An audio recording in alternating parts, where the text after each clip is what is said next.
મારી વાત સાંભળો, તમને લોકોને કહી દઉં, તમે ખોટી લપ ના કરો. હું કહું ને એમ થશે યાર. જા જા આવે જો મારી ભાઈ સાચું કહું, જે દિવસે આ દુનિયામાંથી ગરોળી અને વંદાની પ્રજાતિ લુપ્ત થઈ ને એ દિવસ પછી આ સ્ત્રી શાસન જ ચાલશે. એના સિવાય તો કોઈનાથી નહીં બીતા આ લોકો. આ વધારે ફોન વાપરવાનું બંધ કરો, આમાં મગજ ગાંડું થઈ જશે. હા મમ્મી, મને ખબર છે એટલે તો એક ફોન વાપરું છું. ક્યાં છે વધારે મારી પાસે? ઉઠા લે રે દેવા, ઉઠા લે રે બાબા. મમ્મી, મારે તો મોટો પહાડ ચાલતા ચાલતા ચડવો છે, મસ્ત મજાનું ટ્રેકિંગ કરવું છે. ના થાય તારાથી. અરે ના, શું થાય મમ્મી? મારી ડિક્શનરી તમે તો સમજશો નહીં. મારી ચોપડીમાં ઇમ્પોસિબલ જેવો શબ્દ જ નથી. તો લેતા પહેલા વિચાર કરે ને પછી કહે છે કે ચોપડીમાં આ નથી, ઓલું નથી, પછી બૂમો બૂમ પાડે છે.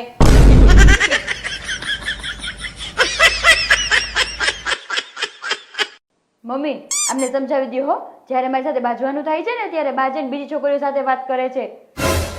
તો પણ ઝેરનું મારણ તો ઝેર જ હોય ને. અરે આજ તો બહુ વરસાદ પડ્યો, અંધરાધાર 6 વાગે વરસાદ વરસ્યો. બોલ.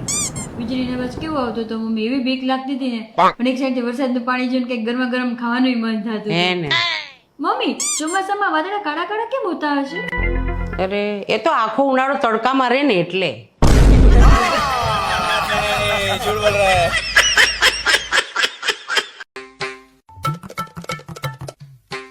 મમ્મી, બાર માંગવા વાળો આવ્યો છે. એમ કે છે કે બાજુવાળાએ તો ભરપેટ ખાવાનું ખવડાવ્યું, તો તમે કંઈક આપો તો આપણે શું આપશું? તો મુખવાસ આપી દે ને. मारो मुझे मारो. જા જા. नहीं ये मजाक हो रहा है, एक सेकंड यार, मजाक हो रहा है. મમ્મી, 2 મહિના પહેલા 1.5 દિવસનું કહીને તમે મારી પાસેથી 10,000 રૂપિયા લઈ ગયા હતા. હજી પાછું આપવાનું નામ નથી લેતા. હવે તો મને કહો કે તમારી તરફથી મારા પૈસા ક્યારે પાછા આવશે? મને શું પૂછસ? હું થોડી જોતી છું. તમને મારા પર વિશ્વાસ જ નથી. મારા પર વિશ્વાસ તો કરો મમ્મી. અરે એવું કઈ ના બેટા, મને પૂરો વિશ્વાસ છે તારા ઉપર. શેનો વિશ્વાસ? પોતાની વહુ જોડે 1 ડઝન કેળા મગાવો છો અને પછી એક એક ગણવા બેસો છો.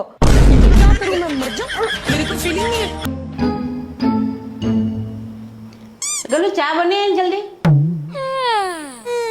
હા જા, આપણે પછી શોપિંગ કરવા જવાનું બેટા.